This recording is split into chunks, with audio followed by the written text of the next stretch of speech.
Welcome back to another week of Behind the Lens. I'm Debbie Elias, film critic, creator, and host of Behind the Lens, where we go behind the lens and below the line with those movers, those shakers, those film and TV makers, the producers, directors, writers, actors, cinematographers, production designers, costume designers, composers, VFX master wizards, sound editors, sound mixers, film editors, you name it, we talk to all of them. And I've been doing in between mold duty and flood cleanup after the flood of my home. I've been squeezing in some interviews for all of you. One of which you're going to hear today. It was a really tough call which one I was going to use in the first half of the show today. But I'll get to that in just a second. But joining us at the midpoint of the show today is writer, director, editor, and VFX guru, SEBASTIEN DROUIN. And if I said his name wrong, I have no French accent, so I'm sorry. Pam's sitting in the booth laughing at me. And we're going to be talking about Sebastian's new film that just came out on Friday here in the United States, Cold Meat. Wow. No pun intended, but it is a chiller and a thriller. It is creepy as creepy can be from a psychological standpoint. And it's a sensory film, so he uses sound. He uses visual to really immerse us in the events that unfold. So we're going to get into that more when Sebastian joins us at the midpoint of the show. But first, two of my favorite. This was a really tough decision, which exclusive interview I was going to open the show with today. Was it going to be Barry Pepper talking about his new film, Bring Him to Me? Was it going to be James Bramford talking about his new film, Air Force One Down? Or was it going to be ESHOM and Ian Nelms talking about their latest, which also just released on Friday, Red Right Hand? Wow. That was a big decision. Also, I'm doing a slew of Masters of the Air interviews. And if you haven't seen Masters of the Air, Apple TV, see it. We're 5 episodes in. Get caught up. It is fantastic. It is based on the true story of the 100th Bombardier Division out of England, out of the UK during World War II. It is phenomenal.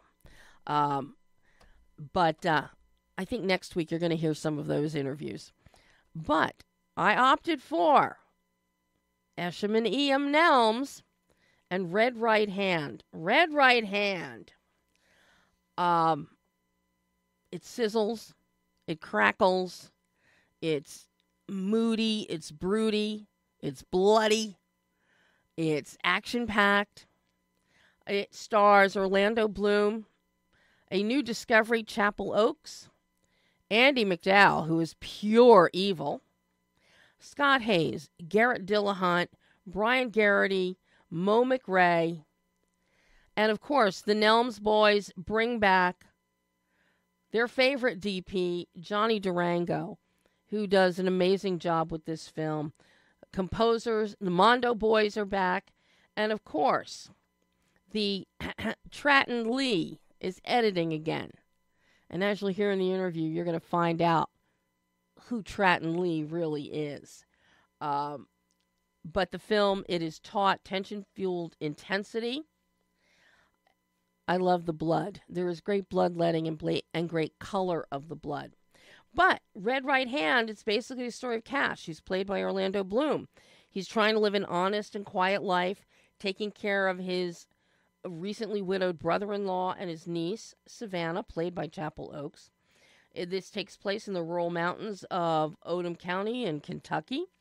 The family tends to their farm while trying to move on from their troubled past. Unfortunately, Cash's brother-in-law, Finney, has made a deal with the devil, known as Big Cat, played by Andy McDowell, and he borrowed money. Well, the only way to get out from under Big Cat is Cash has to go back and do work. 3 things for Big Cat, and that will release brother-in-law Finney from her debt. However, his morality comes into question here. It becomes darker, more violent, and you really blur the line of what is good, what is evil. Orlando Bloom is one of the best performances I've seen from him, and it is very much akin to what we saw from Christian Bale in Scott Cooper's film Out of the Furnace. I got a very distinct Christian Bale Out of the Furnace vibe from Orlando in Red Right Hand.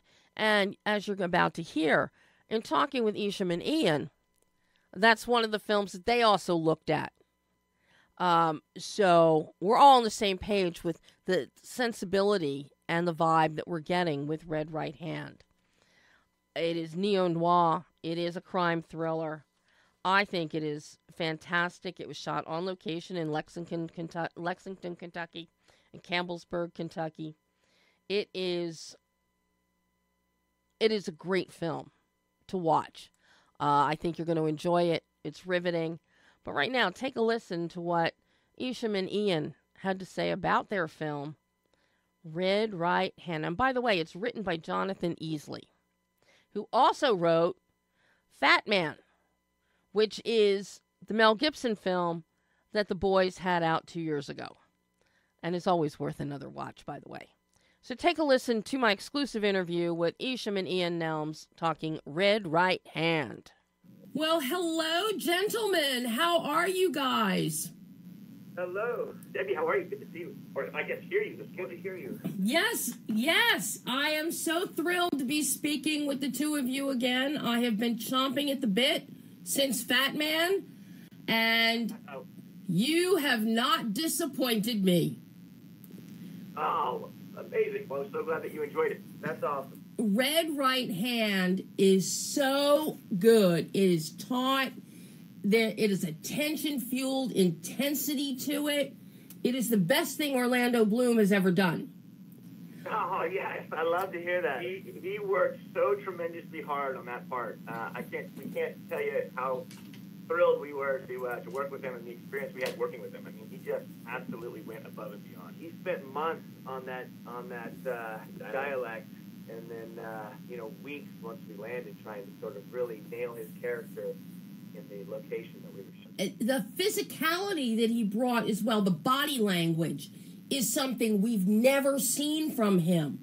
That even came down to, like, when he was working with the costume designer, Brittany, and he found those boots, and he came out to us with them, and he goes, boys, what do you think of these boots? And he's like, strided around in them, and we're like, oh, wow, what an interesting stride for Cash. And he goes, I know, I love it. So, I mean, really, he just had such a blast building that character. Oh, and it just shows on the screen. I was mesmerized by him and his performance. And it reminded me, the whole film, you guys gave me, right off the bat, the Scott Cooper vibe, Christian Bale, from Out of the Furnace of about a decade ago. We'd be lying if we didn't say we loved that movie. So, yeah, it's a great, great film. We love Cooper's work, and that's a huge compliment. But watching this, the story itself, Jonathan's script, is so tight. I love the dialogue. It is so true to that Appalachian area of the United States. It's very authentic. And then you throw in Andy McDowell, who you automatically believe, just based on her own accent, naturally. Yep, it's in the hills, it's in, Appalachia, it's Cousins are marrying cousins, and it's just a free-for-all happening there. But here with her, you also elicit the most evil persona. And to watch her and Orlando go toe-to-toe is... Freckles, right? Oh, my God. Guys, it's like, where did you start putting this masterful work together? Because this is masterful on multiple levels, and it shows because you brought the team back together. You brought Trayton back as your editor, Johnny, thank God, as your cinematographer, the Mondo Boys. So where did you start with this?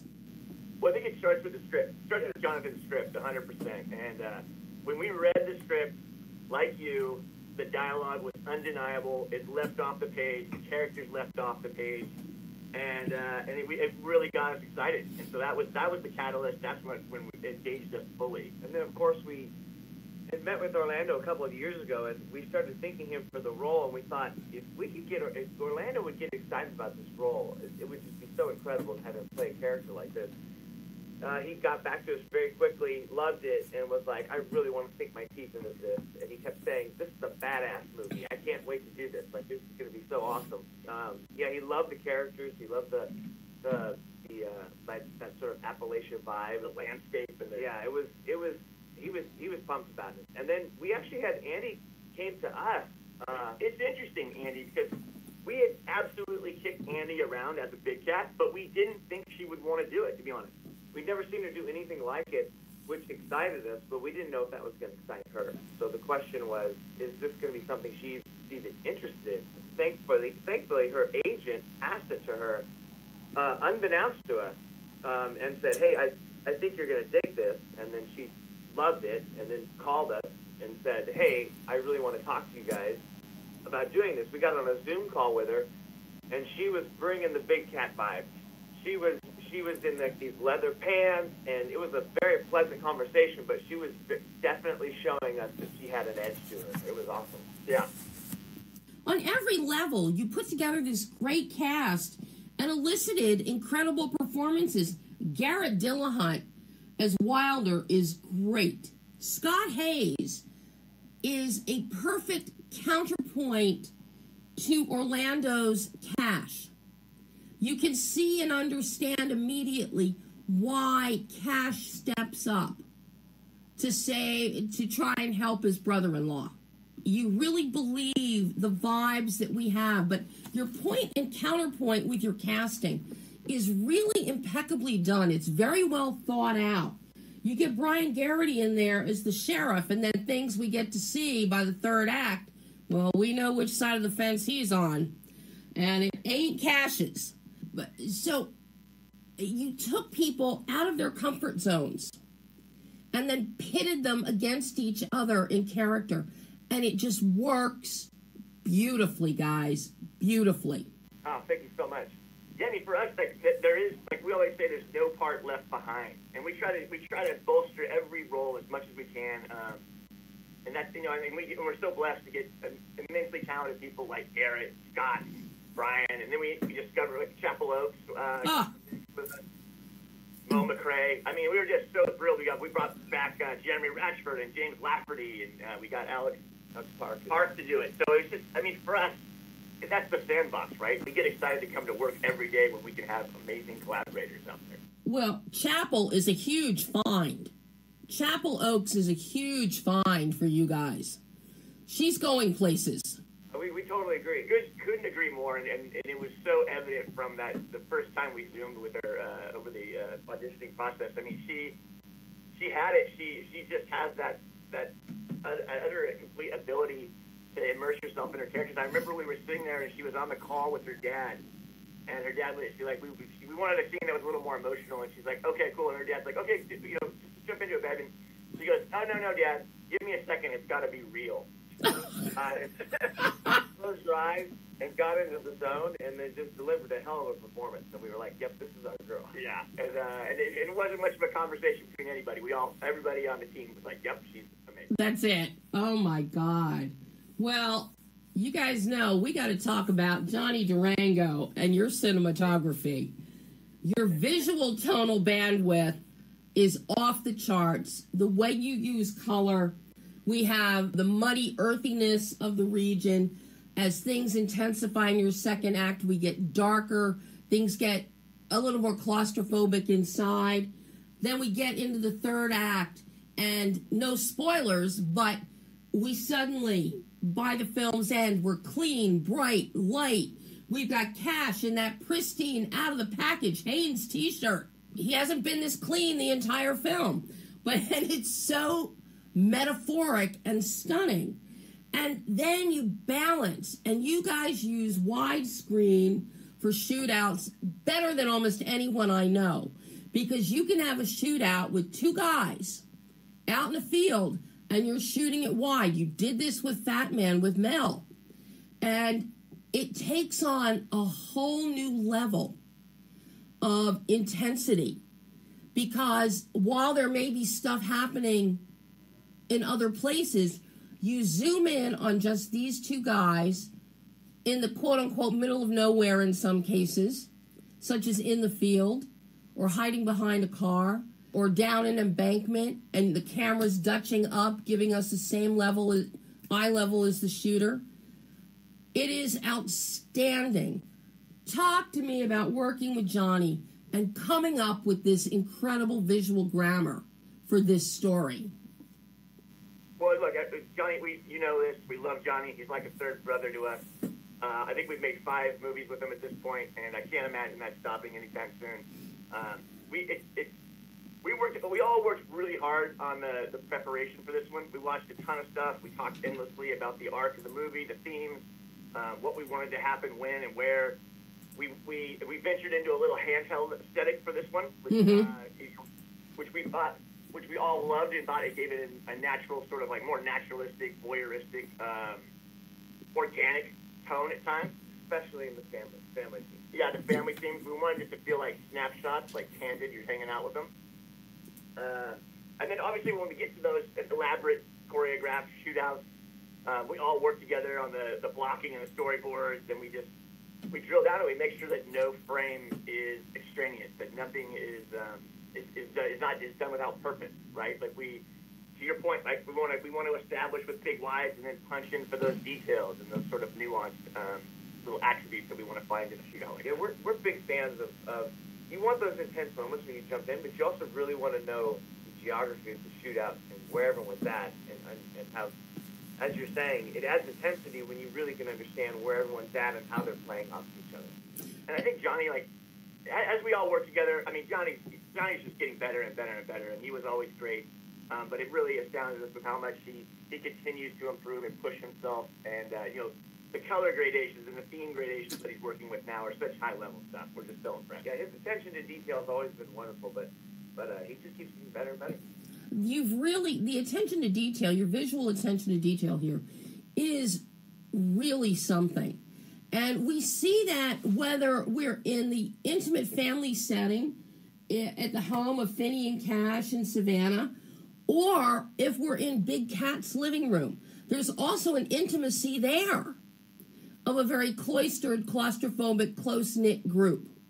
And I like that balance that we have, essentially two families, which plays into the whole idea of God, family, survival. The way that Johnny shoots it, especially in Big Cat's parlor or living room, when she's standing there with a gun, and if guys aren't gutsy enough to shoot someone, she'll do it herself. The hairs on the back of your neck stand up as you're watching this, because you feel like you are sitting right there next to her as she's holding that gun. It's amazing how we can have the warmth of the one house and then the chill of this other one, with both being essentially family scenarios. I just love how you design that. Yeah, I mean, that was a lot of credit's got to go to Jordan Crockett, our production designer, as well. He did such a great job of, as you're saying, sort of keeping the family house warm and really making a lot of it. He made a lot of those like subtle choices of making a lot of sharp objects in Big Cat's house. Yeah, it looked dangerous, and I think also like he and Johnny collaborated together marvelously. I know they had many conversations about what practical light they're going to put in here. What's the texture of the wall? Like all those stuff. That was the cross-pollination and collaboration in the truest form. Yeah, the production design is really outstanding. We get the whole socioeconomic understanding between Big Cat and between Cash and Finney. We see and understand why Finney would go to Big Cat for a loan, because he's got no money, he's got no nothing, and he's wallowing in grief. And he's got this daughter to raise that he really is incapable of doing on his own. But the production design and the details to what's within each home. And then right down to the vehicles that you guys are using here throughout. The rundown truck that's constantly being worked on by Cash, to the van, the transport vans, to Big Cat's fancier car. You really use production design and all of the set dress to tell us exactly where these people are in the socioeconomic strata of this microcosm. And it works really well. I'm so glad you appreciate it. For us, every car is a chariot or a representation of those who are behind the wheel, right? That's such an extension of their character for us, and so important. I must say, we're pretty particular about the sheet metal everyone drives around. We make them high and low for stuff, and it doesn't always run, but it looks the part. And so, there's some problems there, pushing cars around when they're supposed to be running. But honestly, for us, it's got to match the character, it's got to set the vibe, it's got to be a complete picture. But those old, lovely cars do not come without their trials and tribulations. Well, and in that region of the country, because of the economic condition of most of the people in that region, I expect to see the cars not running. Yeah. And you're working on them continually, trying to get them to start just once. And then you work on them again to get them to start twice. Okay. Coming from a person who drives a car from 1984, I can tell you it's a reality for me. Constant battle. Yeah, it's a constant battle. But honestly, we can't commend Jordan Crockett's production designer enough. It was a humble budgeted movie. We had high aspirations. We wanted to achieve far and beyond our budget, and Jordan did it in spades. Absolutely. Now, how challenging was this edit here? Because you keep us going, you don't take your foot off, your foot does not come off the gas pedal, and you build the tautness, the tension. What were your conversations and your work like with your editor, with Stratton Lee, to find the pace here and to hone in on these characters, this story, and the metaphor that it's telling? So, slight confession. So, with Stratton Lee, ESHOM and I do all the editing, and it's very much a moniker for both of us. Yes, I realize that. I know that from before.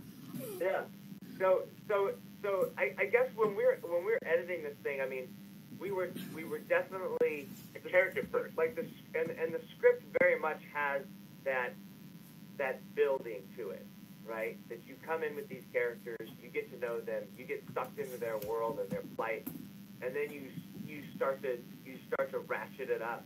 You start to try to get these people in a lot of trouble and then fight their way out of it, basically. And hopefully, as an audience, you're invested now that you spent time with them and you've fallen hopefully in love with them, and you see the turmoil and you know the dynamic of the family and the characters. And now, hopefully, those stakes are elevated when you get into those action scenes. And that's the balance we're running. That's the balance we're running, right? Is keeping you invested, keeping all those wonderful family moments, keeping all those moments between Wilder and Cash that you get their relationship, and then starting to pepper in these other characters and having them. Hopefully, it feels like a nice flow and a nice build, and then before you know it, you're up to your neck in it with the characters, and then obviously the action and tension and those thrill elements really start pouring in that second half. But yeah, it was a fun movie to edit, but again, the script was built so nicely. Mm-hmm.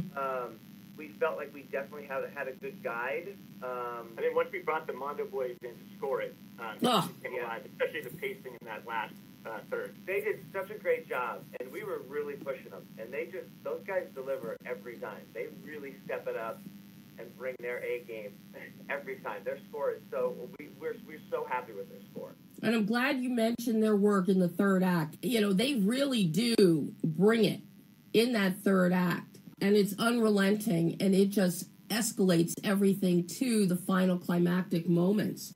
Now, I'm curious, because you're cutting yourself on this film, did you do any editing during the course of shooting, or because you knew that you're cutting it, were you kind of editing in your minds for what you were shooting to try and cut down on perhaps some coverage shots, knowing you could block this way, or whatever, because you ultimately were going to have the hand on the knife?